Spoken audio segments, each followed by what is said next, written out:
হাদিসে আছে আল্লাহওয়ালাকে, যাকে দেখলে আল্লাহ স্মরণ হয় সে আল্লাহওয়ালা। যাকে দেখলে কি আল্লাহ, সে কি আল্লাহওয়ালা। যাকে দেখলে আল্লাহ মনে হয় সে আল্লাহওয়ালা, সে আল্লাহওয়ালা। তখন কালার চলে আসছে, কালার ওরে দেখলে আল্লাহ স্মরণ হয়। কি আল্লাহ স্মরণ হয় একে দেখলে, একে দেখলেই মনে হয় কি আল্লাহ, আল্লাহর কথা মনে হয়। তখন এই আল্লাহওয়ালা, এই আল্লাহওয়ালা হয়ে গেছে কেন? আরে দেখলে আল্লাহ স্মরণ হয়। নাহলে হাদিসে আসতো না, কিতাবে আসতো না এই কথা। যাকে দেখলে আল্লাহ স্মরণ হয় সে আল্লাহওয়ালা, সে কি আল্লাহওয়ালা। নাহলে কিতাবে এই কথা আসতো না। যাকে বেশি বেশি মসজিদে আসতে দেখো, চোখ বুঝা সাক্ষী দিতে বড় লোকটা ইমানদার। লোকটা কি? কেন ইমানদার ছাড়া বারবার মসজিদে আসতে পারে না। বারবার ভুলে আসতে পারে 2-4 বার, কিন্তু বারবার তো ওই আসতে পারে যে কি ইমানদার। এটাই কালার চলে আসছে। এখন আল্লাহ বলতেছে বলো এই ইমানদার, কেন বারবার আমার ঘরে আসতেছে। 5 বেলা তো আসেই, আরো আসে, বারবার মসজিদে আসে। এই ইমানদার, সাক্ষী দাও এই ইমানদার। কালার চলে আসছে, কালার। হ্যাঁ, এশা, ফজর, মাগরিব যাদেরকে মসজিদে আসতে দেখো কালার চলে আসছে, এদেরকে বলে দিতে পারো কিয়ামতের আলো তোমাদের জন্য অপেক্ষা করতেছে, পুরা নূর তোমাদের জন্য অপেক্ষা করতেছে। কালার চলে আসছে। আমল যখন করবে তো গ্রাণও আসবে, কালারও আসবে। গ্রাণও আসবে, কালারও আসবে। গ্রাণও আসবে, কালারও আসবে। গ্রাণও আসবে, কালারও আসবে। তখন দেখা যাবে কিতাবের কথা সত্য হবে। রাস্তা দিয়ে হাঁটবে, এ দেখবে না ফেরেশতা এর সাথে মুসাফা করবে। ফেরেশতা এর সাথে মুসাফা করবে, কিন্তু দেখছে মানুষ করছে, আসলে এটা মানুষ না, ফেরেশতা করছে। তখন ওই কথা সত্য হবে। রাস্তা দিয়ে হাঁটবে, যেই রাস্তায় আর পা পড়বে ওই রাস্তা অন্য রাস্তার উপরে গৌরব করবে। যে এলাকা দিয়ে যাবে ওই এলাকা অন্য এলাকার উপরে গৌরব করবে। যে আকাশ দিয়ে যাবে ওই আকাশের পরিধি অন্য আকাশ পরিধির উপরে গৌরব করবে। এই কথাগুলো কিতাবে কোনোদিন আসতো না। এই জন্য দিনই কথা ধ্যান খেয়ালের সাথে শোনা চাই। ইসলামের জন্য এটাও বিরাট বড় একটা প্রয়োজন। এছাড়া ইসলাম হবে না। শোনা হবে, বসা হবে, কিন্তু ইসলাম হবে না, শুদ্ধি হবে না, মন কন্ট্রোলে আসবে না। দুনিয়ার পজিশন নিচের থেকে উপর দিকে ওঠে। এক সময় উঠতে উঠতে আবার বোঝা যায় রিটায়ার্ড মানি হলো যা অর্জন ছিল সব জীবিত দশায় হাতছাড়া। একটা পদে উঠা যায়, প্রমোশন পাইতে পাইতে পাইতে পাইতে একটা পদে ওঠে, একটা সময় আসে পদটা আবার তার চোখের সামনে নিভা যায়, জিরো হয়ে যায়। ঠিক না? মনে হয় বুঝাইতে পারি না। এই জন্য লেখে অবসর। এখন অফিসে গেলেও সেও সাধারণ মানুষের মতোই অফিসের টেবিলে চক্কর কাটতে হয়। এটা দুনিয়ার নীতি। আর আল্লাহর নীতি হলো উল্টা, ও নিচের উপর থেকে নিচের দিকে আসে। যখন আল্লাহর কাছেও প্রিয় পাত্র হয়, সৃষ্টির কাছে তো হয়ই, আল্লাহর কাছেও যখন প্রিয় পাত্র হয় তখন উপর থেকে নিচের দিকে আসতে থাকে। প্রথম আল্লাহ বলেন আমি ভালোবাসি, তো জিবরিল আলাইহিস সালামকে ডাইকা বলেন ইন্নী উহিব্বু ফুলান ফাআহবিবহু, আমি অমুককে ভালোবাসি তুমিও ভালোবাসো।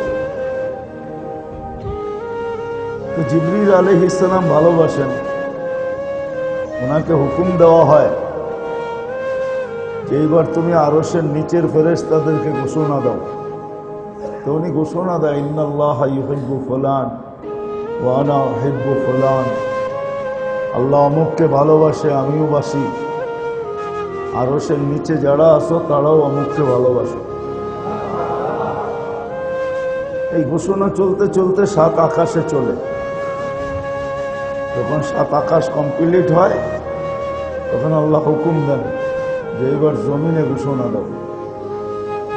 তো উনি আকাশের নিচে দাঁড়ায় জমিনে ঘোষণা দেন ইন্নাল্লাহা ইউহিব্বু ফুলান ওয়া আনা উহিব্বু ফুলান ফাআহলুস সামাওয়াতি ইউহিব্বুনা ফুলান, আল্লাহ অমুককে ভালোবাসে আমিও বাসি, আকাশওয়ালারা অমুককে ভালোবাসে, জমিনওয়ালারা তোমরা অমুককে ভালোবাসো।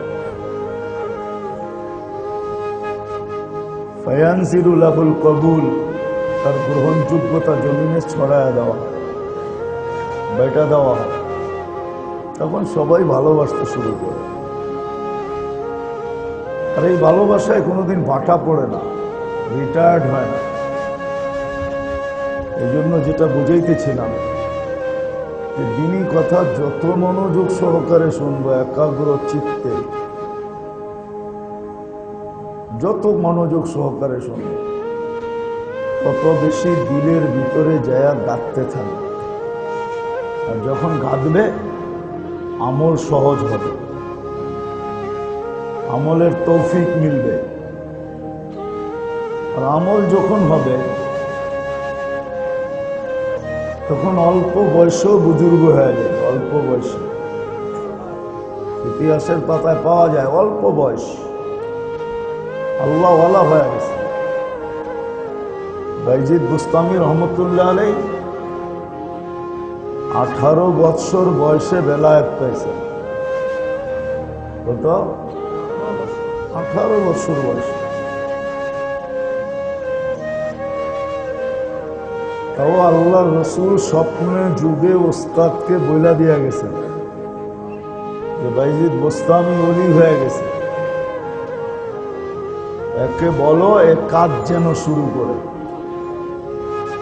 তো উনি ওলি বানানো শুরু করছে 18 বছর বয়স। কতটুকু বয়স? 18 বছর বয়স। 18 বছর বয়সে ওলি হয়ে গেছে। রাবেয়া বসরি 33 বছর বয়সে মারা গেছে। রাবেয়া বসরি 33 বছর বয়সে মারা গেছে। আমার মনে হয় রাবেয়া বসরি বালেগ হওয়ার আগের থেকেই ওলি হয়ে গেছে। 33 বছর বয়সে তো মারাই গেছে। রাবেয়ার এতটুকু উচ্চ মর্যাদা ছিল যে ওই জমানার যত আল্লাহওয়ালা পুরুষ ছিল সবাই রাবেয়ার নাম বড় শ্রদ্ধার সহকারে নিতেন। 33 বছর বয়স কি? অল্প বয়সে ওলি হয়ে গেছে, নাইলে নাম এতদিন থাকতো না। নামটা এতদিন 1000 বছর নামটা থাকার কথা না, মুছা যাওয়ার কথা। কত মানুষের নামই তো মুছা গেল, ঠিক না? কি বলেন? বাংলাদেশের কিছু ব্যক্তিত্বের নাম বললে আপনারাও চিনবেন না, এখানে অধিকাংশ মানুষ চিনবে না। বলতে পারি ইতিহাসের পাতার থেকে, কিন্তু চিনবেন না, চিনবেন না আপনারা। মুছে গেছে, কিন্তু রাবেয়ার নাম এখনো মুছে নাই। রাবেয়ার নাম, বাইজিদ বুস্তামির নাম এখনো, এরকম আল্লাহওয়ালাদের নাম এখনো মুছে নাই। বহুত মানুষের নাম মুছে গেছে, কিন্তু পুরান ঢাকার বুকের থেকে এখনো দিন মোহাম্মদের সাহেবের নাম মুছে নেই। চিনেন মৌলানা দিন মোহাম্মদ সাহেবকে? চিনতেন? নাম শুনছেন? রহমতুল্লাহ আলাই। চকবাজারে বৈশা তফসির করতেন, আর লাউড স্পিকার ফরিদাবাদ পর্যন্ত লাগতো। এখনো মুছে নাই। আল্লাহওয়ালাদের নাম মুছে না, ওলিদের নাম আল্লাহ মুছতে দেন না। তো যত বেশি ধ্যানের সাথে দ্বীনি কথা শুনবো, পড়ব, পড়ার সময়ও ধ্যান চাই। যত বেশি ধ্যানের সাথে শুনবো, যত বেশি ধ্যানের সাথে পড়ব, তত বেশি ভিতরে গাঁথবে। দেখবেন এক মজলিসে বসেই কেউ কথা শুনে চোখের পানি ঝরাইতেছে, আবার কেউ বসে বসে মুস্কি মুস্কি হাসতেছে। দুই ধরনের লোক এক মজলিসে পাবেন। কেউ চোখের পানি জড়াইতেছে, ঝরতেছে ওর চোখের পানি, আবার দেখবেন কেউ মুস্কি মুস্কি হাসতেছে। চোখের পানি কিন্তু এমনি আসে না, ইচ্ছা করলে কাঁদা যায় না। ইচ্ছা করলে কাঁদা যায় না, না, ওর দিলে যাচ্ছে। সুই ঢুকলে যেরকম ব্যথা পায়, ওর দিলে কাঁদতেছে, তো গাথাটা চোখ দিয়া বাহির হইতেছে, চোখ দিয়া বাহির হইতেছে। জন্য দিনই কথা ধ্যানের সাথে শোনা চাই। কোরআনও এটারই হুকুম দেয়, ফাস্তামিউ, ধ্যান দিয়া শোনো, চুপচাপ শোনো, নিবিড় ভাবে ধ্যান দিয়া নিবিড় ভাবে শোনো, তাহলে দিলে গাঁথবে। আর যখন গাঁথবে তো আমল সহজ হবে। আর আমল যখন হবে তখন রঙও আসবে, গ্রাণও আসবে। রং আসবে, জীবনে রং আসবে, রং আসবে। শুধু শুধু তো হাদিস বলেন না, হাদিসে আছে আল্লাহওয়ালাকে, যাকে দেখলে আল্লাহ স্মরণ হয় সে আল্লাহওয়ালা। যাকে দেখলে কি আল্লাহ, সে কি আল্লাহওয়ালা। যাকে দেখলে আল্লাহ মনে হয় সে আল্লাহওয়ালা,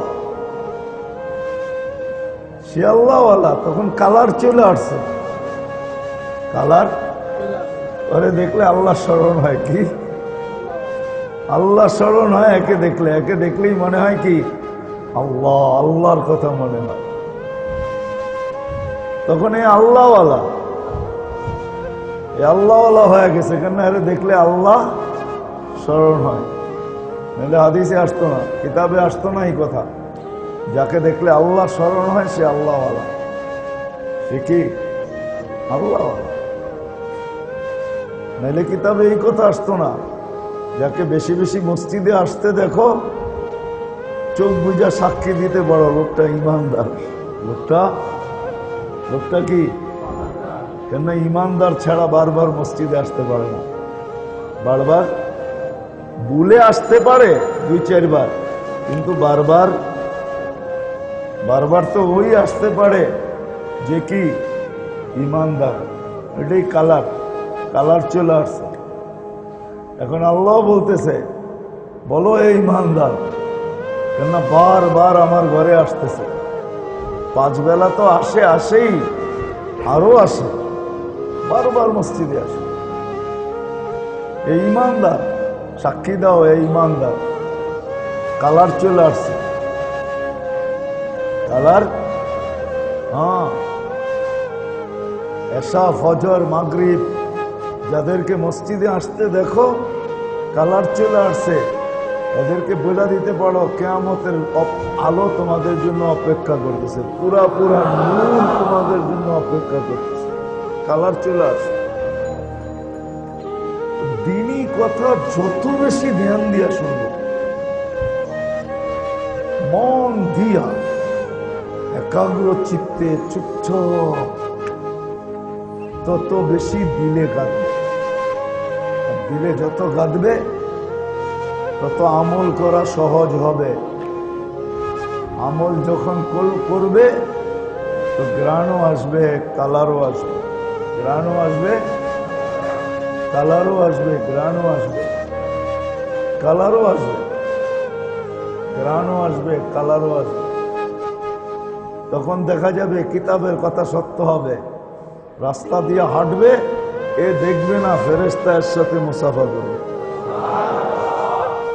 ফেরেশতা এর সাথে মুসাফা করবে, কিন্তু দেখছে মানুষ করছে, আসলে এটা মানুষ না, ফেরেশতা করছে।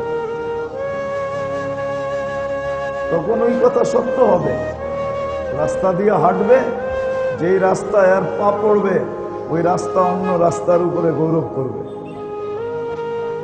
যে এলাকা দিয়ে যাবে ওই এলাকা অন্য এলাকার উপরে গৌরব করবে।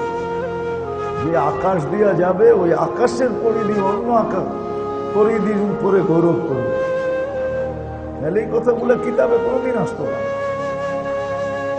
এই জন্য দিনই কথা ধ্যান খেয়ালের সাথে শোনা চাই।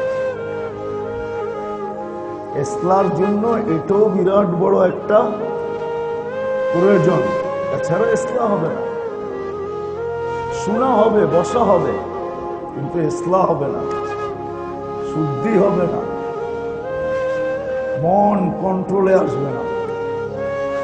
এই জন্য যত বেশি ধ্যান খেয়ালে শুনবে তত বেশি কথা দিলে লাগবে, কথার নূর ভিতরে ঢুকবে। কেননা আমাদের দিলগুলা শক্ত হয়ে গেছে। রাগ হয় না, আমাদের অনেকের দিল আছে পাথরও হার মানায়। আসাদ্দু মিনাল কাসওয়া, কোরআন নাইলে বলতো না পাথরের চেয়েও কঠিন। আর নতুন প্রযুক্তি আছে পাথর ক্রাশ করার জন্য, আলো দিয়া ক্রাশ করে, কি লেজার গান দিয়া ক্রাশ করে, লেজার দিয়া। দিনই কথা যত ধ্যানের সাথে শুনবে তত দিল নরম হইতে থাকবে। দিলের ভিতরে ঢুকবে, আলো ঢুকবে। আর আলো যাইয়া দিলের পাথরওয়ালা দিলকে আস্তে আস্তে আস্তে আস্তে নরম করবে। একদিন আসবে দিনের কথা শুনবে আর চোখের পানি ঝরবে, ঝরবে। যদি জিজ্ঞেস করা হয় পানি জড়াও কেন, বলছে দিন কি বলে আর আমি কি করতেছি, এই অনুভূতি আসবে। দিন কি বলে আমি কি করতেছি, দিন কেমন বলে আর আমি কেমন চলতেছি। তখন সারা দিন আল্লাহ আল্লাহ বইলেও, আল্লাহ আল্লাহ বইলেও, আল্লাহ আল্লাহ বলার পরেও সারাদিন আল্লাহ আল্লাহ বলবে, আল্লাহ আল্লাহ সারাদিন বলবে। এখন তো 24 ঘন্টায় 2-4 বারও বলি না, ঠিক না? কয়জন আমরা অভ্যস্ত ডেলি কয়েকশো বার আল্লাহ আল্লাহ বলায়? কয়জন? আমরা অভ্যস্তই না। অথচ আল্লাহ আল্লাহ সর্ব অবস্থায় আল্লাহকে ডাকা যায়। আলা কুল্লি হিন, সর্ব অবস্থায় আল্লাহকে ডাকা যায়, আল্লাহ বলা যায়। কতক্ষণ আল্লাহকে ডাকি? আল্লাহকে তো ডাকি না। তখন সারাদিন ডাকবে, ডাকতে ডাকতে ডাকতে ডাকতে সারাদিন ডাকবে, কিন্তু তারপরও ভিতরটা ভরবে না। তারপরও বলবে কোনো আল্লাহকে ডাকলামই না। যেমন আবু বকর সিদ্দিক রাদিয়াল্লাহু তাআলা আনহু, সিদ্দিক হওয়ার পরেও বলতেছে আমি যদি তোর মতো উট হইতাম ভালো হইতো, গাছের নিচে ঘুরা ঘুরা খাইতাম। আছে না কিতাবে নাই? আমি যদি মুমিনের গায়ের পশম হইতাম কত ভালো হইতো। কাঠি নিয়া বলতেছে আমি যদি কাঠি হইতাম কত ভালো হইতো। অথচ নবী রসুলদের পরে যিনি সবচেয়ে বেশি আল্লাহর কাছে মাহবুব, যিনি সিদ্দিক না সিদ্দিকে আকবর, সিদ্দিকিয়াত এই শব্দটা যার ভিতর থেকে বাহির হয়েছে, সিদ্দিকিয়াতের চশমাটা, ঝর্ণাটা, এটা আবু বকর সিদ্দিক রাদিয়াল্লাহু তাআলা আনহু থেকে বাহির হয়েছে। এর আগে দুনিয়া এই শব্দটাই জানতো না, এই শব্দটা দুনিয়া জানতো না। ফারুকে আজমের মতো মানুষ বলতেছে তোর মা যদি তোকে জন্মই না দিত, তুই জন্ম নিলি কেন? অথচ ফারুকে আজম, আরবির সাথে সম্পর্ক নাই তো। এই ফারুক শব্দটার ঝর্ণা ওনার শরীর থেকে ফুটা বাহির হয়েছে।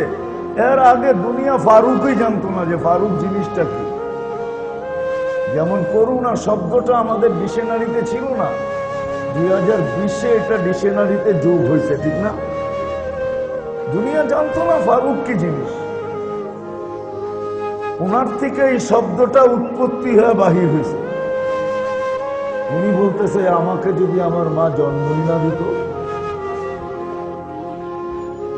যখন দিলে গাঁদবে, রে ঢুকবে, আলো ঢুকবে, দিল নরম হবে, তখন ইবাদত সহজ হবে, ফুটবে, ঘ্রাণ বাহির হবে, কালার আসবে, কিন্তু নিজে ভিতর থেকে একবারে শূন্য হবে। যেটাকে বলে না রিয়া, না ওজব, না সুমা, কিচ্ছু থাকবে না। এগুলো রোগ, এই রোগগুলো থাকবে না। সারাদিন আল্লাহ আল্লাহ আল্লাহ বলতে বলতে বলতে বলতে বলতে সারাদিন পরে তারপর হাত উঠায় বলবে আল্লাহ রসুল যেরকম সমগ্র সৃষ্টির বন্দেগী যদি এক জায়গায় রাখা হয়, আমাদের নবীজির এক মুহূর্তের বন্দেগী যদি আরেক জায়গায় রাখা হয়, তো এইটা সবচেয়ে বেশি ভারী হবে, ওজনওয়ালা হবে। কিন্তু এমন বন্দেগীর পরেও বলতেছে মা আবাদনা কাহাক্কা ইবাদতি, আপনার শান অনুযায়ী আমার থেকে কিছু হয় নাই। আপনি যদি রহমতের চাদর দিয়ে আমাকে ডাইকা নেন। এই জন্য মেরে দোস্ত, দিনী কথা শোনা পড়া যত ধ্যানের সাথে তত বেশি ভিতরে গাঁথবে, তত বেশি আমার ভিতরে আমল করা সহজ হবে। আর আমল যখন হবে তখন আমার ভিতরে কালার আসবে, ঘ্রাণ আসবে, সৃষ্টি আকৃষ্ট হবে। আল্লাহ আমাকে বন্ধু বানায় নেবে, আল্লাহ বন্ধু হবে। ঘোষণা উপর থেকে আস্তে আস্তে নিচের দিকে আসবে, সমগ্র সৃষ্টির কাছে গ্রহণযোগ্যতা পায়, সমগ্র সৃষ্টির কাছে।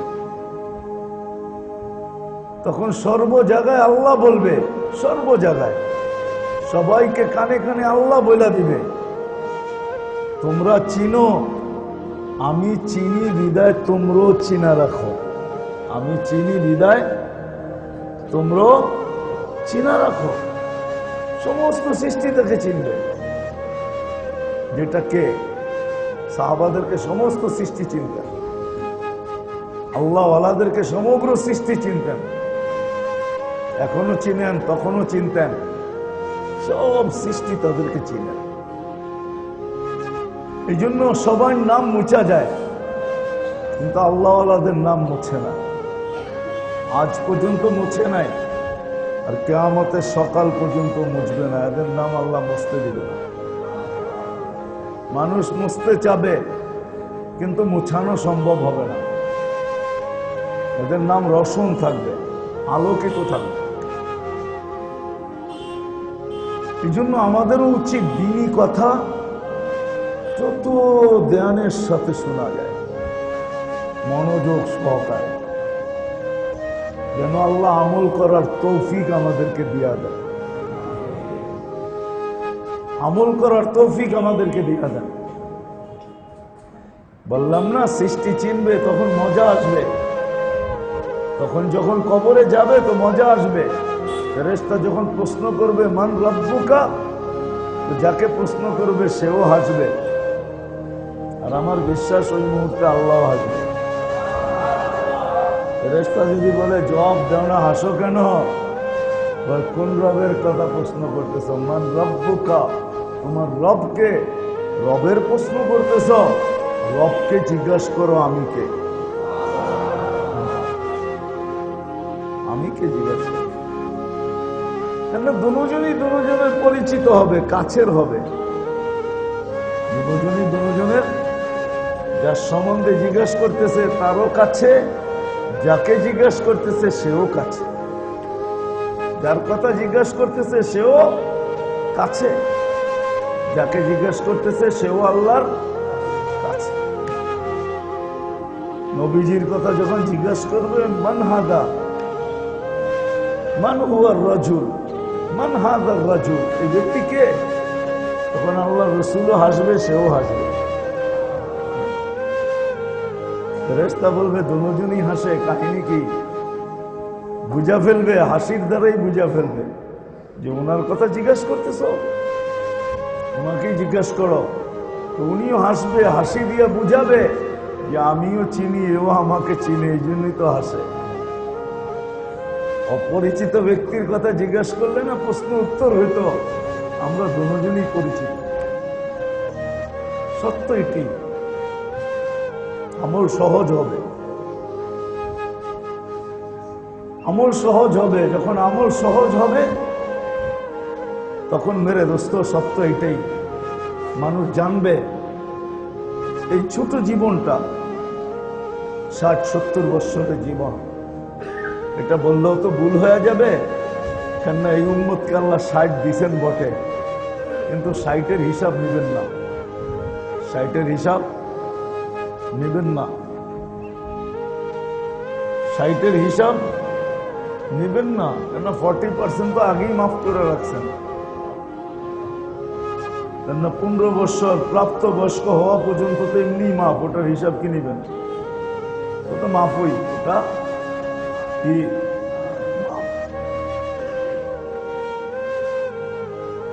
15 গেলে যা থাকবে ওটার 4/1 তো মাফই করে রাখছেন। রুফিয়াল কলম, কলম উঠায় রাখছেন, মাফ। 6 ঘন্টা মাফ, যতটুকু ঘুমায় অতটুকু মাফ। তো বাকি আর রইল কি? হিসাব তো এতটুকু নিবে, এতটুকুর তো দিতে চান না, এতটুকুর হিসাবও আল্লাহ নিতে চান না। এই জন্য চান না। যদি হিসাব নিতে চাইতেন তাহলে কোরআনে আমাদেরকে এই কথা কোনোদিন বলতেন না, ইয়াফু আন কাসীর, তোমাদের অনেকগুলা গুনাহ আমরা এমনি মাফ করে দিই। কেননা আল্লাহ আমাদেরকে ভালোবাসে,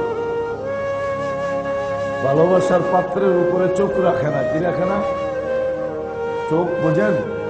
হ্যাঁ, যার উপরে চোখ রাখে ওর থেকে হিসাব কিতাব নেয়, ঠিক না? কি কর্মচারীর উপরে চোখ রাখে, এই জন্যই জিজ্ঞাসা করে কয়টায় দোকানে ঢুকলি। আবার সময়ের আগে গেলে কয়টার সময় আইলি আর কয়টার সময় যেতে দিতেছস, ঠিক না? মাসের শেষে এই জন্যই হিসাব করে বলে কয়দিন ডিউটি করলি, বেতনের লেগে দাঁড়ায় আসস, ঠিক না? কি বাকি চোখ তো বাদেই দিলাম, ঠিক না? বাকি চোখও বোঝেন? সারাদিন চোখ রাখে, হাত কোন দিকে যায় কোন দিকে রাখে, ঠিক না? কিন্তু যখন প্রিয়জন হয়, নিজের ছেলে, নিজের আপনজন, তো যদি অবেলাও আসে তো ওরে অভ্যাস করাইতেছি, আসুক না, আস্তে আস্তে অভ্যাস হবে, আস্তে আস্তে। কি কি মনে হয় বুঝাইতে পারতেছি না? তো আস্তে আস্তে অভ্যাস হইব। তোমরা ধরো কেন, দুপুরে আসুক আর বিকালে আসুক, ঠিক না? আস্তে আস্তে কি হবে? হ্যাঁ, আস্তে আস্তে অভ্যাস হবে। আর কিছু যদি করেও বসে তো বাপে হাসে আর বলে, আরে বাপেরটাই তো করছে, অন্যেরটা তো করে নাই, ঠিক না? মনে হয় বোঝেন নাই। যদিও আল্লাহর সাথে এই তুলনা হয় না, বুঝানোর জন্য বলতেছি। আল্লাহ আমাদের উপরে চোখ রাখতে চান না, এই জন্য তো অনেকগুলো এমনি মাফ করে দিই, ভালোবাসেন তো এই জন্য চোখ রাখতে চান না। আমরা ভালোবাসার পাত্র, চোখ রাখেন না তো অনেকগুলো এমনি মাফ করে দিই। যেটা বেঁচে গেছে ওইটাও ধরতে চান না, ওটাও কাউন্টে আনতে চান না। যদি কাউন্টে আনতে চাইতেন তাহলে 5 ওয়াক্তের মধ্যবর্তী যে সময় আছে এটার গুনাহ কোনোদিন মাফ করতেন না, অথচ হাদিসে আছে এটা মাফ করে দেয়। তারপরও যদি কিছু বেঁচে যায় তো জুমায় আসলে পা দিতে দেরি, জুমা থেকে জুমা এই মধ্যবর্তীটা মাফ করতে দেরি করবে না। তারপরেও যদি কিছু বেঁচে যায় তো রমজান থেকে রমজান 1 বছরটা রমজানে পা দিতে দেরি, মাফ করতে দেরি করে না।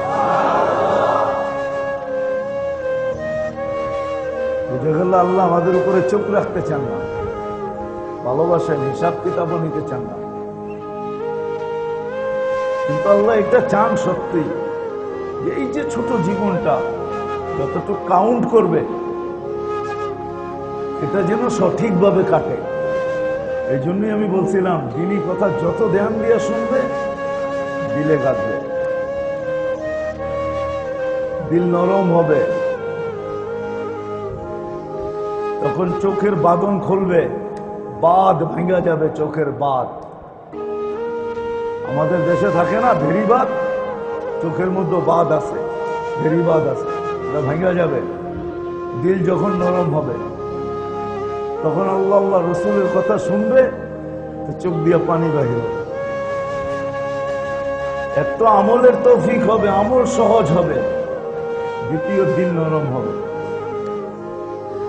আর আমল যখন করবে তখন এই যে বাঁচা জীবনটা যেটা বেঁচে রইল, অনেক কিছু মাফ করার পরে যেটা হাতে রইল ওটাকে সঠিক ব্যবহার সম্ভব হবে।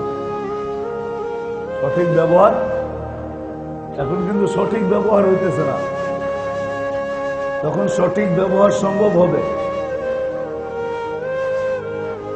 সঠিক ব্যবহার সম্ভব হবে। তখন নামাজির মন, শরীর মসজিদের বাহিরে থাকবে কিন্তু মন মসজিদের ভিতরে থাকবে। নাহলে হাদিস কেন আসতো কলবুহু মুআল্লাকুম ফিল মাসাজিদ, মসজিদ শরীর বাহিরে, মন মন মসজিদে, মন মসজিদে থাকবে, লটকায় থাকবে মসজিদে, মন মসজিদে থাকবে, শরীর বাহিরে। আল্লাহকে যদি জিজ্ঞাসা করি একে কি হিসাবে গণ্য করবেন, বাইরে মসজিদওয়ালা হিসাবেই গণ্য করবো, এই জন্যই তো আরশের নিচে ছায়া দিব। আরে মসজিদওয়ালা হিসাবে কি করব, গণ্য করব, এই জন্যই তো একে আরশের নিচে কি করব, সাবআতুন, এর ভিতরে একজন হলো কলবুহু মুআল্লাকুম বিল মাসাজিদ, যার দিল মসজিদে লটকা আছে। এরকম কর্মক্ষেত্রে থাকবে, কর্মক্ষেত্রে থাকবে, কিন্তু সময়টা সুরক্ষিত হবে। সময়টা কি হবে? আজকে সময় সুরক্ষিত না, যার যেমন মনে চায় এমন কাটাইতেছে। আর সময় যদি সুরক্ষিত না হইল, সময় কসম খোদা, সময় যদি সুরক্ষিত না হইল, এই জীবনটা যদি সুরক্ষিত না হইল, এই সময়ের জীবনটা যদি সুরক্ষিত না হইল, তাহলে জীবন থাকবে, মজা থাকবে না। জীবন থাকবে, জীবন থাকবে, জীবন থাকবে, মজা থাকবে না। ধন সম্পদ সব থাকবে কিন্তু মজা থাকবে না। বিবি বাল বাচ্চা সব থাকবে কিন্তু মজা থাকবে না, স্বাদ থাকবে না, স্বাদ স্বাদ থাকবে না। আজকে যেরকম আমাদের জীবন আছে কিন্তু স্বাদ নাই, নাই, সম্পর্ক আছে কিন্তু স্বাদ নাই, মজা নাই। ধন সম্পদ সব আছে কিন্তু মজা নাই, নাই, কারো জীবনে মজা নেই। মজা যদি থাকতো মজা যদি থাকতো তাহলে বাংলাদেশে 2-4টা আঙ্গুল দিয়ে দেখাই, স্বামী স্ত্রীতে যদি মজা থাকতো তাহলে বাংলাদেশে মিনিটে এত তালাকের প্রবণতা হতো না। দিন দিন তালাকের মাত্রা বাড়তেছে, নতুন নতুন বিয়ে কয়েকদিন পরেই তালাক। কেন? জীবনে স্বাদ নাই, মজা নাই। মজা যদি থাকতো, স্বাদ যদি থাকতো, আমাদেরকে মাসলা জিগায় রাগে তালাক দিছি, রাগে তো মানুষ তালাকই দেয়, আর রাগ যদি না হয় তো অন্যটা দেয়। মনে হয় বোঝেন নাই, ঠিক না? বিয়ে শাদী তো করেন নাই, কোথেকে বুঝবেন, ঠিক না? রাগ যখন না করে তখন অন্যটা দেয়, ঠিক না? তালাক তো মানুষ রাগেই দেয়, ঠিক না? ঠিক হন ভাঙ্গা বলে দিমু, বাহিরে লাউড স্পিকার খোলা আছে, এই জন্য ভাঙতেছি না। রাগ যখন না করে তখন তো একজন আরেকজনের চুমা দেয়, রাগ করেই তো তালাক দেয়। কিন্তু মাসলা জিগায় ফাঁক বাহির করার জন্য, হুজুর রাগে দিছি, রাগে খুব রাগ হয়েছিল।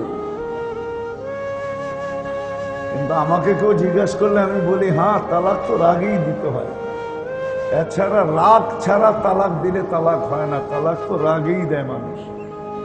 আর রাগ যখন না করে তখন তো একজন আরেকজনকে মহব্বত করে, ঠিক না? সত্য তো? হ্যাঁ, তখন জীবনে মজা থাকে না, মজা। সময় যখন সুরক্ষিত না হয় তখন জীবনে মজা থাকে না, মজা থাকে না, সত্য মজা থাকে না, মজা থাকে না। রাগ হয়ে যাবেন বললে বলবো হ্যাঁ, না রাগ হয়ে যাবে।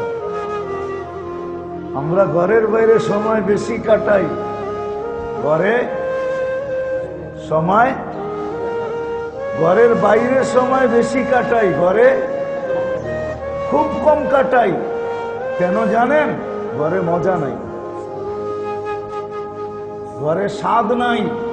যদি স্বাদ থাকতো তো বলতো কালকা যেটা বাজার করছো এটা দিয়ে আজকেও চালায় নেমু, চলো বৃষ্টি নামছে তো দুইজনে লেপ লয়ে ঘুমায় থাকি, শীতও আছে, আজকে আর দোকান খুলল না। আসেন কেন? রাগ হয়ে গেলেন? সত্য এটাই তো। ঘরওয়ালারা বলতো যা আছে ওটা দিয়া চলে যাবে, কালকেও তোমার যেতে হবে না, চলো আজকে একটু মজা করে ঘুমাই, একটু মজা করে। মনে হয় বোঝেন নাই কিছু, বুঝেন তো জান না, ফিডার তো খান আপনারা, কোথেকে বুঝবেন? একটু মজা করে ঘুমাই, একটু মজা করে ঘুমাই, কেন আজকে শীতটা বেশি বেশি লাগে, যেও না আজকে, ঠিক না? কি আমরা ভাবি কি কর্মস্থলে গেলেই ভালো, কেন ঘরে তো কি নাই মজা, শান্তি বললাম না, মজা বললাম আর কি। ঘরে তো মজা নাই, ঘরে স্বাদ নাই, এই জন্য 18 ঘন্টা বাইরে খাটে। ট্যাবলেট খায়া 6 ঘন্টা ঘরে কাটে, ওটা ট্যাবলেট সহ, ট্যাবলেট ছাড়া না, ট্যাবলেট ছাড়া না, ট্যাবলেট ছাড়া না, ট্যাবলেট খায়া জীবনে স্বাদ থাকে না, স্বাদ। জীবন থাকে, স্বাদ থাকে না। সম্পদ থাকে, স্বাদ থাকে না। সম্পর্ক থাকে, স্বাদ থাকে না। আর যখন জীবন সুরক্ষিত হয়, জীবন যখন সুরক্ষিত হয় তখন সব জিনিসের ভিতরে জীবনও স্বাদ চলে আসে, স্বাদ কি আছে, স্বাদ আসে, স্বাদ। তখনই ওই হাদিস সত্য হয়, জমিনের পেট পিঠ জমিনের পেটের চেয়ে উত্তম। হাদিসের শব্দ, জমিনের পেট, জমিনের পিঠ জমিনের পেটের চেয়ে কি উত্তম। এখানে স্বাদ আছে, সব জায়গায় স্বাদ, স্বাদ আর স্বাদ। সম্পর্কে স্বাদ, জীবনে স্বাদ, সম্পদে স্বাদ, সবকিছুর ভিতরে স্বাদ আর স্বাদ বড়। সব কিছুর ভিতরে স্বাদ বড়া, স্বাদ বড়া। তখন দেখা যায় একটা সময় ছিল, একটা সময় ছিল, সময় ছিল, একটা সময় ছিল, একটা সময় ছিল, কেমনে যে বুঝাবো, একটা সময় ছিল, দেখেন কি দেখেন না, একটা সময় ছিল প্রতিবেশীরে ঢাইকা ঢাইকা খাওয়াইতো, ঢাইকা ঢাইকা খাওয়াইতো, ঢাইকা ঢাইকা মাথায় তেল দিয়ে দিত, যার ঘরে তেল থাকতো পাড়া বসিস বললো বিকালে আইসো তোমরা সবাই তেল দিয়ে দিব। যদি বলতো সবাইরে ঢাইকা তেল দিয়া তেল শেষ করে ফেলতেছ, তা বুঝবি না তেল দেওয়ার ভিতরে মজা আছে, বুঝবি না, যা ঠিকই বুঝবি তেল দেওয়ায় কি মজা। আবার বুড়া বুড়িরা বলতো আমরা তেল দিয়া যাইতেছি, তবু মাথায় মেশে তেল দিব, কি ভুলে গেছেন? হ্যাঁ, বেশিরভাগই তো বিক্রমপুরের মানুষ, ভুলে গেলেন নাকি? হ্যাঁ, আমরা তেল দিয়ে যেতেছি, তোদের মাথায় মানুষ তেল দিবে। এই প্রবাদ বাক্য গুলো ছিল, মজা ছিল, স্বাদ। সম্পদওয়ালারও স্বাদ ছিল, যার কাছে সম্পদ ছিল। আগে গ্রামে দেখছি তো, যাদের অডেল ধানি জমিন ছিল, ধান যখন উঠত তো পাড়া প্রতিবেশী আত্মীয় স্বজন ৩-৪ মাসের জন্য ওই বাড়িতে চলে আসত। বাড়ি ২৪ ঘন্টা গরম থাকতো। সম্পত্তির মালিকালারা ওরা শুধু ঘুরত, এরা নিজের মনে করা দান নিত, ফসল নিত, শুকাইতো, মারাইতো, শুকাইতো, দেখেছিল, চাউল বাহির করত, পাকাইতো, খাইতো, মুড়ি ভাজতো, পিঠা বানাইতো। সারাদিন ওই বাড়িতে ধুমধারাক্কা বিয়ের মতো চলতেছে। সব কিছু গুছায়া দিয়া যখন যাওয়ার পালা হইতো, বলতো তোরা খালি যাবি কি কইরা, তোরা খালি যাবি কি কইরা। তখন সবাই ভাগ ভাগ করে দিত, তুই এতটুক নিয়ে যা, তুই এতটুক নিয়ে যা, তুই এতটুক নিয়ে যা। মজাই ছিল আলাদা। আপনারা দেখেন নাই তো, এই জন্য বুঝবেন না এটা। বয়স্করা দেখছে, আপনারা সবাই দেখে নাই, দেখেন নাই তো, এটা তো মজাই ছিল। ওই বাড়িতে রাত দিন এক ছিল, তখন পুরো আত্মীয় স্বজনও আসতো, পাড়া প্রতিবেশীও আসতো।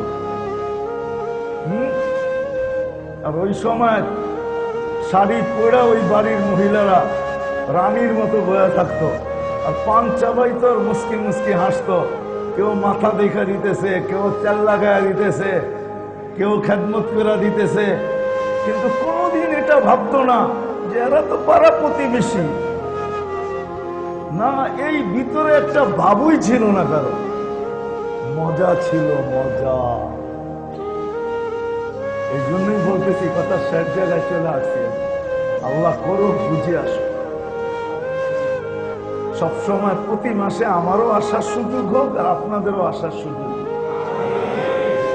অল্প অল্প কথা যদি দিলে কাইথা নিতে পারি, সময় জিন্দেগি সময় সুরক্ষিত হবে। কথা দিনী কথা যত ধ্যানের সাথে শুনবো, খেয়ালের সাথে শুনবো, মনোযোগ দিয়ে শুনবো, মোহতাজ মনে করে শুনবো। আমি এই কথাগুলার মোহতাজ, মুখাপেক্ষী, তো ভিতরে গাঁদবে, দিল নরম হবে, আমল করা সহজ হবে। জিন্দেগির ভিতরে, জীবনের ভিতরে অনেকটাই তো মাফ করে দিচ্ছেন, একটু খালি আমাদের থেকে হিসাব নেবে, একটু পুরান অনেকটাই তো মাফ করে দিচ্ছেন এই উম্মতকে। ভালোবাসার খাতিরে হোক, আর আমাদের নবীজির খাতিরে হোক। নবীজি আর ভালোবাসার খাতিরে অনেকটাই মাফ করে দিচ্ছেন এই উম্মতকে। অল্প একটু রয়ে গেছে, অল্প একটু, অল্প একটু। এক হাদিস গাটলে বোঝা যায়, এক সন্ধ্যার হিসাব রয়ে গেছে, এক সন্ধ্যা। আসর থেকে মাগরিব এটাকে সন্ধ্যাই বলে, আসর থেকে মাগরিব এটা গ্রাম্য ভাষায় কি বলে, সন্ধ্যা, ঠিক না? আসরের পরে কি বলে গ্রাম্যরা, গ্রাম্য মা বোনরা বলে, চাচিদেরকে দেখতাম বলতো, আরে সন্ধ্যা হয়ে গেছে এখনো বাড়িতে আসলি না, আসরের পর থেকে সন্ধ্যা হয়ে যায়, এক সন্ধ্যার হয়তো হিসাব নেবে। এই জন্য এটাকে সুরক্ষিত করতে শেখা, সুরক্ষিত করতে শেখা। যখন সুরক্ষিত করবে আল্লাহর ওয়াদা, তখন শাক থাকলেও মজা থাকবে। শাকে মজা থাকবে এরকম যেরকম আজকে কাচ্চিতেও মজা নেই, সুস্বাদু থেকে দামি খাবারে মজা নেই। তখন শাকে মজা থাকবে, শাকে মজা থাকবে। পদ্মা এখনো ইলিশ দেয়, পদ্মা এখনো কি দেয় না, দেয় না? কিন্তু আগের পদ্মার ইলিশ বাজলে, এক বাড়িতে বাজলে পুরা গ্রাম খবর হয়ে যেত ওই বাড়ি ইলিশ বাজতেছে, ঠিক না? সত্য তো? আবার একটু ডুবা তেলে বাজত, এর লেগে ইলিশে যেরকম মজা ছিল তেলে এর চেয়ে বেশি মজা ছিল। আর যদি শুকনা মরিচ এটার ভিতরে দিতে পারতো তাহলে তো আরো মজা, ঠিক না? কি মজা ছিল। এখন না, এই পদ্মার ইলিশ এখনো আছে না, গ্রান আছে না মজা আছে। একটা কেন 100 বাজলেও কেউ খবর পায় না যে কয়টা বাজা হইল। বুড়া বুড়িরা বলতো এটাই, যদিও এদের ভাষায় বলতো, কিন্তু এটা হাদিসের কোরআনের কথা বলতো। আসেন ছোট জীবনটাকে সুরক্ষিত করতে শিখি। আবারও পিছিয়ে যেতেছি, দিনী কথা যত বেশি ধ্যান খেয়ালের সাথে সম্ভব, যত বেশি ধ্যান খেয়ালের সাথে একাগ্র চিত্তে মনোযোগ সহকারে প্রয়োজন মনে কইরা যে আমার প্রয়োজন, তখন দিলের ভিতরে কাঁদবে, শক্ত দিল নরম হয়ে যাবে। নরম, শক্ত দিল নরম হয়ে যাবে, নরম নরম হয়ে যাবে, নরম হয়ে যাবে, নরম হয়ে যাবে। তখন আমল জিন্দেগিতে আসবে। বাচ্চা কোচ্চা জীবনটা সুরক্ষিত করা সহজ হবে। আর যখন সুরক্ষিত হবে তখন যা থাকবে কাছে ওটাতেই মজা থাকবে। ঘরে চুলা জ্বলে না, তারপরও মজা থাকবে, এটাও একটা মজা হবে, এটাও একটা মজা হবে। আম্মাজান অভিযোগ নিয়ে বলেন না, মজা নিয়ে বলছেন। আম্মাজান বলছে আমাদের চুলা জ্বলে না, শুধু খেজুর আর পানি ছিল, তারপরও মজা ছিল। তারপরও কি ছিল? তারপরও মজা ছিল। সাহাবাদের ঘরে শুধু পানি ছিল, তারপরও মজা ছিল। কি ছিল? মজা ছিল। আমাদের ঘরে সব আছে, তারপরও মজা নাই।